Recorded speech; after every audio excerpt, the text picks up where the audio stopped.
बड़े सबका भेद मिटाकर हम सबको एक ही धरातल पर लाता है।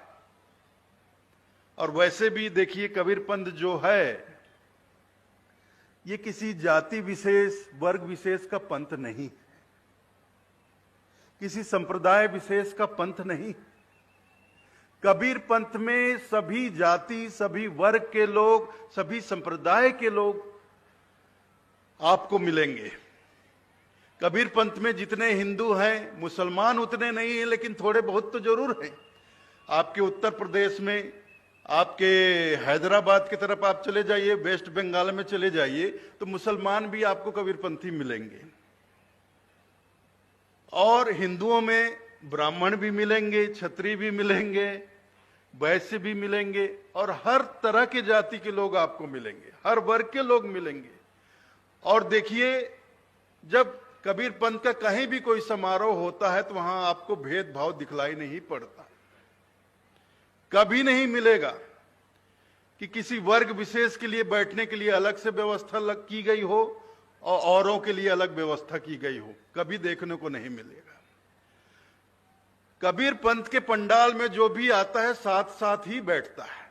तो कबीर पंथ में एक संगत है, एक पंगत है और एक ही रंगत है।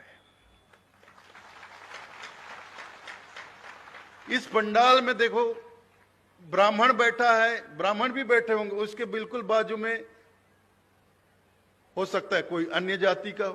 मतलब आम तौर पर ऐसा भी होता है कि वर्ण भेद बहुत हजारों वर्षों से, इतने वर्ण भेद का जो वर्ण भेद की जो जड़ है इतनी गहराई तक हमारे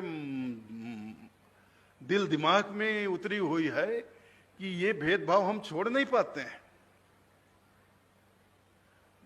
और ये आपके वर्ण व्यवस्था नहीं तो मैं बहुत विनम्रता से कहूंगा कि हिंदू संप्रदाय जो बिखरा, इसके लिए जिम्मेदार केवल और केवल वर्ण व्यवस्था है।